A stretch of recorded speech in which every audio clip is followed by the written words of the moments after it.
Pulso económico de un día en el que hemos consolidado en bolsa los 14.000 puntos, con leves aumentos, 0,03 en el día de hoy.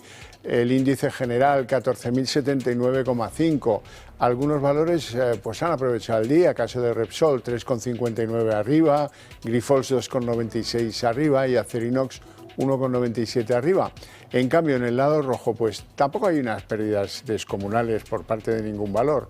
La que más, Colonial 1,76 abajo, Inditex se deja 1,73 y Celnex 1,43. Y a continuación les voy a adelantar a modo de titulares algunos temas que a mí me parece que van a ser centrales en nuestra tertulia de análisis económico, la que mantenemos aquí con los mejores expertos para que ustedes no se pierdan detalle.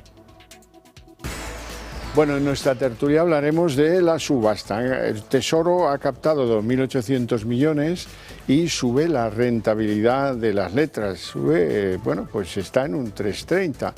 Eso sí, la confianza se mantiene fuerte, la demanda supera los 5.600 millones, es decir, que no hay por ese lado tensiones. Y hablamos de la OPA de moda, porque la OPA de moda tiene uno de sus, espero yo, que sean últimos compases en el día de hoy. El BBVA obtendría 300 millones por sinergias con la compra del Sabadell en las condiciones actuales y la aseguradora Zurich ha alcanzado un 4,2% del Sabadell. Ambos suben en el día de hoy en bolsa, no mucho, pero ambos suben. Bien, y dicho esto, les presento ya a nuestros invitados hoy. Don Joaquín Robles, muy buenas tardes. ¿Qué tal? Muy buenas tardes. Que es responsable de ventas en el banco BIC. Y don Manuel Pinto, analista financiero. Muy buenas tardes. Buenas tardes. Encantado. ¿Todo bien todo a pesar bien. del calor? Mucho calor, pero todo bien. Bueno, ¿cómo veis la sesión de hoy? Parece que va a haber un compás de espera largo a la espera de los aranceles que finalmente han sido demorados al 1 de agosto, salvo sorpresas, pero que, bueno, pues la verdad es que ni para arriba ni para abajo, ¿no?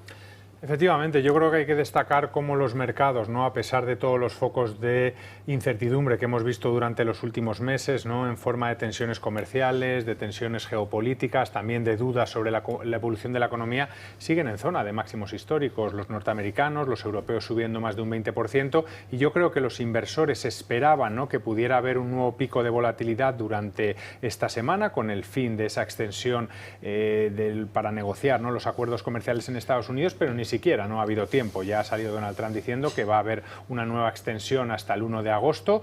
Veremos si durante los próximos días anuncian algún tipo de anuncio parcial o total, qué es lo que espera el mercado, pero bueno, hay que volver un poco al principio de todo esto. Es que Donald Trump en ningún momento ha dicho lo que quiere acuerdos ventajosos, pero también es muy difícil, ¿no?, de determinar. Manuel. Totalmente, volvemos al taco trade, ¿no?, a esta amenaza que durante mucho tiempo habla Donald Trump para después acobardarse o al menos extender esos supuestos acuerdos, ¿no? Sesión mixta, la verdad es que hemos tenido por un lado los sectores con comportamiento más cíclico con mayores subidas, hemos visto los bancos, hemos visto también a las acereras y sin embargo en el otro lado pues hemos visto Socimis y Utilities, ¿no? La subida en la rentabilidad de los bonos, que está siendo también una de las tónicas habituales de este año y sobre todo en los últimos días a raíz de ese impulso fiscal por parte de Estados Unidos y también de estas cartas que ha enviado Donald Trump y la guerra arancelaria que también influye a las expectativas de inflación. Bueno, pues empezamos por ahí porque acaba de conocerse, dice la administración americana, que en 2 días Europa va a conocer su propuesta de aranceles, si es que pronto lo sabremos. Sabemos que han enviado cartas imponiendo aranceles del 25% a Corea del Sur y a Japón. Sabemos también que el interés de la deuda de Estados Unidos ha superado el 4,4% y bueno, pues ahí está, el asunto está, pues que puede pasar cualquier cosa.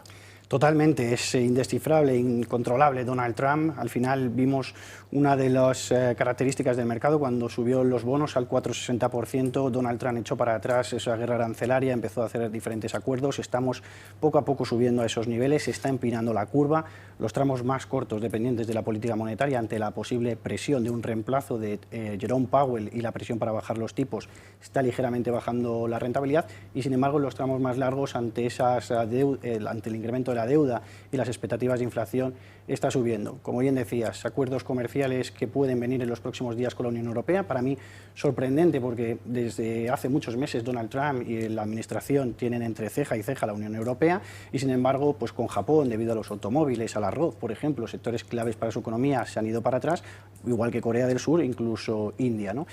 Vamos a ver qué es lo que se define en los próximos días y ante ello pues actuaremos. Robles.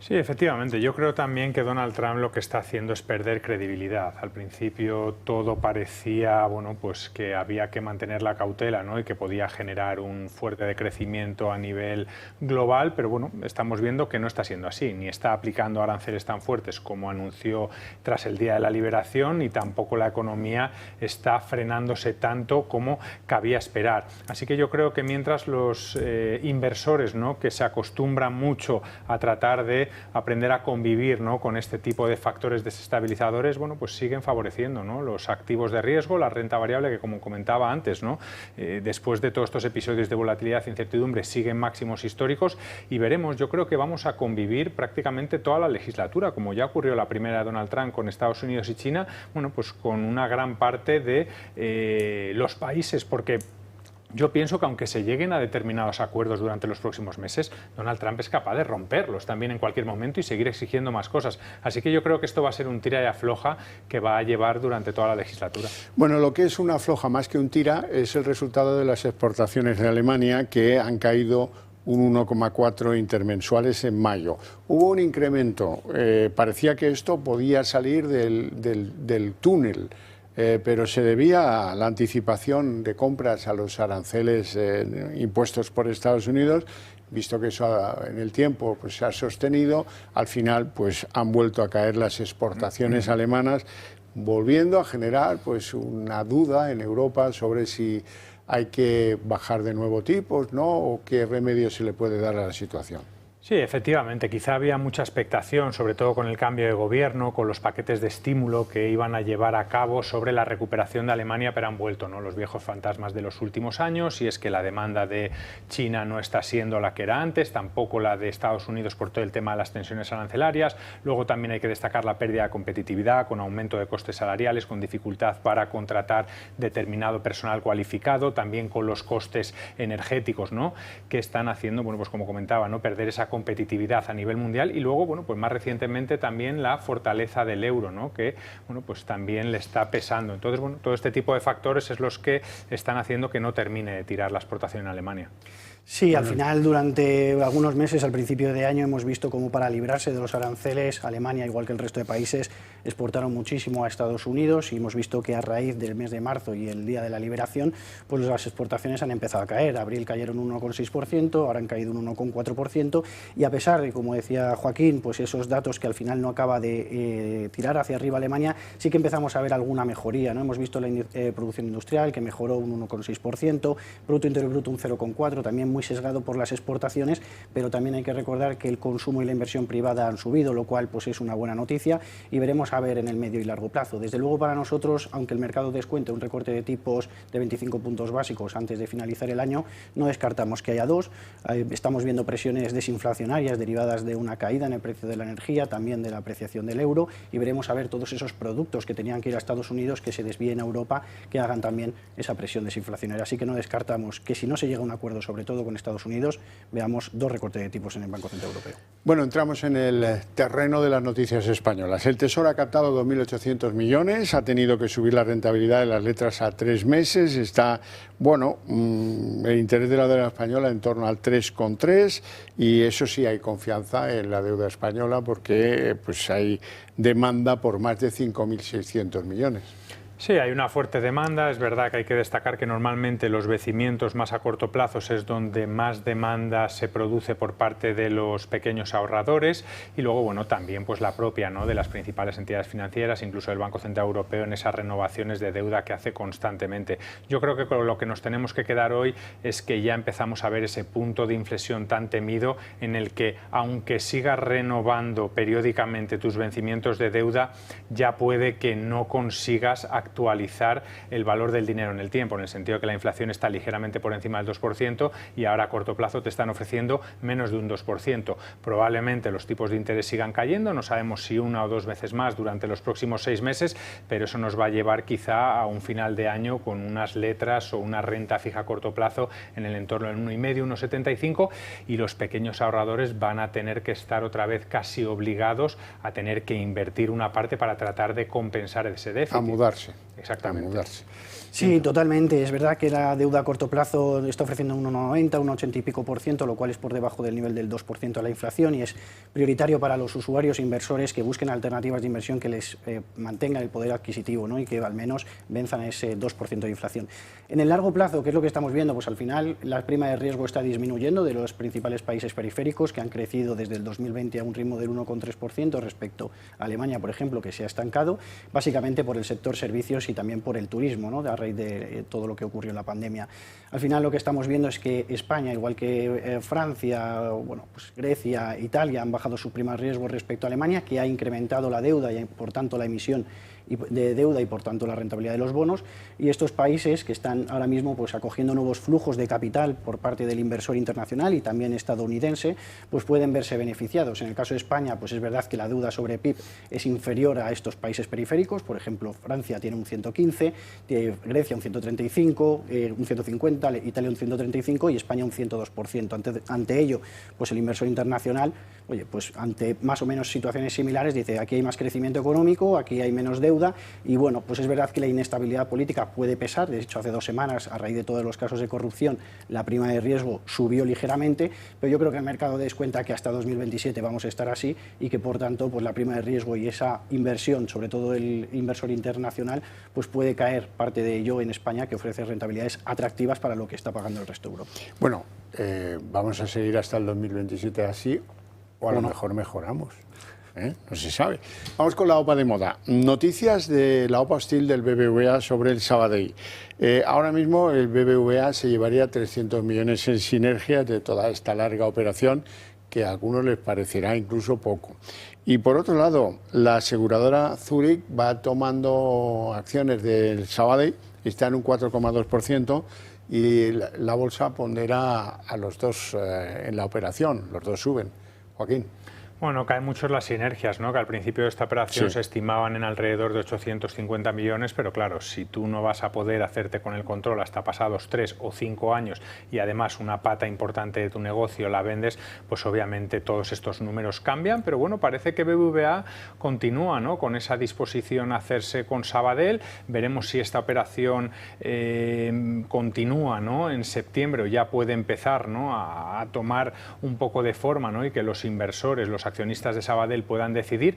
Hay una fecha muy importante, el 6 de agosto, que hay junta extraordinaria de Sabadell y se va a decidir si el dinero, ¿no? de la venta de TBS se puede distribuir en un macrodividendo para tratar de, oye, pues dar un poquito más de fuerza a los accionistas de Sabadell, pero bueno, yo creo que hay que quedarse con que BBVA sigue, bueno, pues totalmente focalizada en hacerse con Sabadell porque quiere seguir creciendo en su negocio en España, por la dificultad de crecer en otros mercados y porque al final yo creo que ya le pasó en 2020 y no quiere que se repita en 2025. Bueno, a lo mejor lo que terminan haciendo es rebajar el porcentaje de satisfacción de la OPA, pues bajarla un 30% o algo por el estilo. Sí, ¿no? porque no van a tener esa necesidad de querer hacerlo ya, tienen 3 o 5 años para seguir incrementando. Sí, bueno, en primer lugar la venta de TSB, que creemos que ha sido una venta positiva, se ha hecho a 11 veces precio-beneficio, lo cual es una venta atractiva para cómo está el sector financiero, y realmente nosotros siempre hemos dicho que tiene todo el sentido la OPA. Ahora mismo, pues comparando los últimos resultados mismamente, BBVA ha expuesto un crecimiento de comisiones de margen de intereses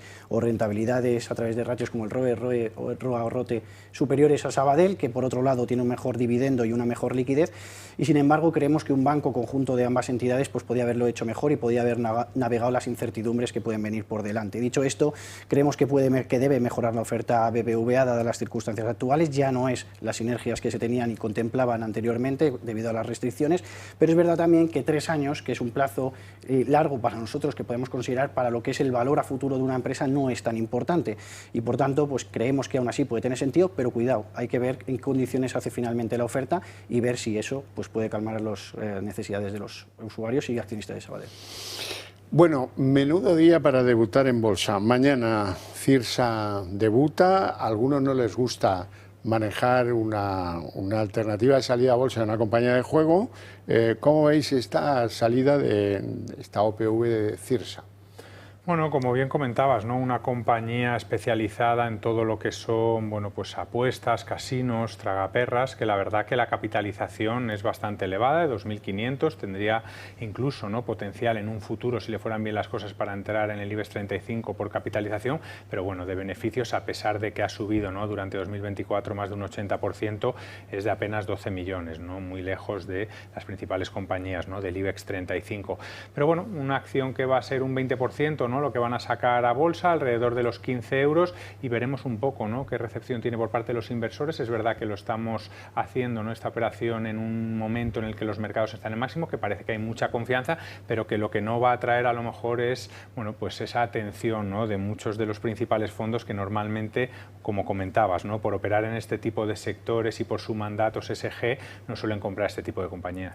Sí, totalmente. El mayor riesgo que tiene la empresa es el riesgo regulatorio, ¿no? Al final, pues muchas de estas decisiones se toman a nivel estatal o autonómico, pero veremos a ver qué es lo que se pueda ir decidiendo durante los próximos años, que para nosotros es el principal riesgo. La verdad que el sector, a pesar de lo que podríamos considerar, es un sector que consideramos defensivo, es un sector que, a pesar de la incertidumbre y volatilidad, sigue recibiendo capitales de manera recurrente y estable. Y bueno, pues la verdad es que los precios a los que va a salir la cotización, pues es un precio razonable. Es verdad que ha ingresado mucho flujo de caja en el primer trimestre del año, cotiza mañana a 6 veces precio flujo de caja libre, lo cual es un múltiplo aceptable dentro del sector, y por otro lado, pues lo que son las amortizaciones y los intereses son demasiado elevadas quizás, y eso compensa nuestra opinión ligeramente negativa de toda la deuda que ha ido administrando todo este tiempo y que se ha hecho a tipos demasiado altos. Vamos a ver mañana ese debut. Nunca es el momento perfecto. Puig el año pasado salió cuando el mercado estaba bastante más tranquilo y aún así no tuvo la mejor salida posible, así que... Y le ha costado corregir. Y le ha costado. De Puig quería yo hablar, porque me llama la atención las caídas tanto de Inditex como de Puig, en torno un poquito más del 1, entre el 1 y el 2. Inditex 1,73, la que más. No termino yo de encajar por qué los inversores, un día como hoy, castigan a estas dos compañías. Bueno, y no un día como hoy, realmente en los últimos meses. De hecho, Puig en los últimos 12 meses cae un 30% y en el caso de Inditex en lo que va de año es un 10%. Son varias razones, ¿no? Quizá la de Puig, que salía a bolsa, ¿no?, con unas expectativas muy altas que quizá no ha logrado bueno, pues alcanzar, y luego, bueno, pues se habla mucho, ¿no?, de que la salida a bolsa acarreó unos costes, ¿no?, que luego ha tenido, bueno, pues esa repercusión. Luego la línea de maquillaje no ha ido tan bien y también le ha pesado a lo mejor quizá en las últimas semanas, meses, lo mal que se está comportando el lujo. Hemos visto caídas en las principales compañías como Louis Vuitton, como Kering, de más del 50% incluso, y bueno, pues quizá también, ¿no?, de la economía china, que tiene un gran impacto en sus cuentas. Y luego en el caso de Inditex yo creo que es diferente, ¿no? Venía a hacerlo bien, prácticamente de triplicar su valor, de alcanzar nuevos máximos, de crecer a doble dígito durante los últimos 2 años, y bueno, obviamente mantener esa tendencia es muy difícil, ¿no? Entonces, bueno, yo creo que estamos viendo una estabilización, quizás, bueno, una rotación de carteras por parte de algunos inversores, la entrada de nuevos competidores, tensiones comerciales, el tipo de cambio, pero yo creo que Puig es un valor a vigilar en el futuro y Inditex yo creo que es un valor para mantener en cartera. Sí, totalmente. Inditex es el segundo peor valor dentro del IBEX 35 este 2025 y con eso dice todo. Yo creo que la raíz principal de todo esto ha sido los resultados que decepcionaron. Hay que recordar que lo que reportó en el 2024 ya hablaba sobre la caída en las ventas e ingresos en 2025 y en este primer trimestre del año ha decepcionado claramente, con unos ingresos en torno al 5%, muy por debajo de lo que podíamos esperar. Pues la debilidad del tipo de cambio, la debilidad de la demanda, también un periodo estacionalmente peor y también el mal tiempo que ha podido afectar. Es verdad que tampoco nos ha gustado, por ejemplo, los márgenes, que han caído por debajo del 18%, tampoco nos ha gustado los inventarios, que son demasiado altos para una compañía que suele adaptarse muy bien al gusto de los consumidores, y las ventas online tampoco han sido demasiado buenas, ¿no? puts, bueno, pues en este caso lo que comentaba Joaquín, al final el sector en general ha tenido una caída importante, no solo ya ha sido a nivel económico, el Fondo Monetario Internacional, el Banco Mundial han alertado sobre las expectativas de caída en el crecimiento económico y desde luego que han afectado negativamente al sector, pero para nosotros son dos sectores que para el segundo semestre del año lo pueden hacer muy bien. Creemos que el consumo discrecional y el lujo pueden remontar a lo largo de los próximos meses. El Banco Central Europeo, como decimos, ha recortado y ha liderado los recortes de tipos a nivel global con otros bancos centrales y esto supone que para los inversores y para los usuarios europeos, que tienen muchísimo más ahorro que los americanos, que consumen mucho más, ahora se abren nuevas vías para poder invertir y para poder consumir, ¿no? Creemos que además van a seguir aumentando los recortes de tipos y que por tanto va a seguir facilitando que se consuma, que se viaje, que haya ocio, que haya ropa, etcétera, etcétera, ¿no? Así que por tanto, dos sectores a tener en cuenta. Hablemos de Mapfre. Los títulos del gigante asegurador español acumulan una subida este año del 50%. Sí, al final lo que hemos visto la aseguradora, igual que lo hemos visto también en el sector financiero, ¿no? Subidas de tipos de interés a lo largo de los últimos años que ha beneficiado a compañías del sector financiero y sector bancario y sector asegurador. En el caso de Mapfre además lo hemos visto con las primas que han subido mucho más de lo esperado y también con la diversificación geográfica. Ha permitido, por ejemplo, países y regiones como Latinoamérica, especialmente con Brasil, incrementar sus beneficios en ritmos de dobles dígitos y esto le ha supuesto, pues desde luego, el optimismo por parte de los inversores y los mercados, una expectativa de que pueda seguir subiendo el cara a los próximos meses. Joaquín. Sí, luego ha habido dos factores también clave, ¿no? El primero de ellos, el tema de la siniestralidad, que eso realmente no se puede prever, ¿no? Aparece y bueno, pues tiene que responder la aseguradora y eso obviamente pues resta también sus beneficios y ha estado más contenida durante este periodo. Y luego también la división de autos, ¿no? Que parece que es una de las patas más rentables, pero normalmente es todo lo contrario para una aseguradora y se ha comportado mucho mejor, sobre todo, como decía Manuel, por la subida de esas primas. Bueno, tenemos que hablar también de Repsol, que es la primera en subidas hoy, 3,59 arriba, en un momento en el que el petróleo tampoco es que sea pues un valor en alza. Pues es curioso porque realmente este fin de semana, cuando la OPEP anunció un nuevo incremento de la producción, que es más oferta en el mercado y lo que normalmente debería acarrear es una bajada de los precios del petróleo, subió. La explicación que da el mercado, que muchas veces la explicación es a posteriori, ¿no? La que se quiere dar es que no, la mejor. Exacto, que la economía está preparada para absorber, ¿no? Ese aumento de oferta y que por lo tanto, bueno, pues los precios pueden seguir subiendo. Yo sigo pensando que vamos a ver en el segundo tramo del año un petróleo más cercano a esa zona de los 65, que es la media histórica de los últimos 10 años. Repsol. Bueno, al final es verdad que los resultados del primer trimestre tampoco fueron muy positivos, derivado principalmente de la caída de las materias primas energéticas. Sin embargo, la caída del petróleo fue mucho más alta que la caída de los ingresos de la compañía, ¿no? Lo cual muestra que realmente pues, lo ha hecho bastante bien. El plan estratégico es verdad que es agresivo, es un plan estratégico ambicioso, un plan en el cual hay recompras de acciones y también hay dividendos muy altos y desde luego que ver un precio del barril de petróleo un poquito más alto, como hemos visto algunas semanas, facilita esa confianza de los inversores a que pueda conseguir ese plan estratégico. Vamos a ver, como decía Joaquín, a ver a qué precio continúa el precio del barril. Yo creo, sin embargo, que es verdad que tantos factores afecten negativamente a un activo a la vez es complicado. Hemos visto incrementos de la oferta, hemos visto caídas de la demanda por esa crisis general, arancelaria y económica, hemos visto un segundo trimestre estacionalmente más flojo y bueno, pues el esquito también, que funciona muy bien, el fracking. Y bueno, pues por tanto creo que el tercer trimestre, que es estacionalmente más fuerte y en el que no veamos tantos factores a la vez, puede ser algo más alto. Hoy la Comisión Europea le ha dado un zarpazo al Gobierno de España porque han hecho un informe a propósito de tratar de comparar el avance del Estado de Derecho en los diferentes países miembros. Hay 20 páginas diabólicas sobre España en las que han encontrado que, hombre, aquí las licitaciones de los contratos públicos va a haber que producir nuevas leyes porque eso parece que es un foco de posible corrupción. No les ha gustado lo de la financiación de los partidos políticos, las infraestructuras y los proyectos, la aplicación que se ha hecho de los fondos europeos tampoco les gusta, lo del fiscal general del Estado, lo del Consejo del Poder Judicial, los jueces y los fiscales en la calle protestando contra la ley Bolaños porque les quita independencia. ¿Todo esto creéis que afecta a la credibilidad, al prestigio internacional de España?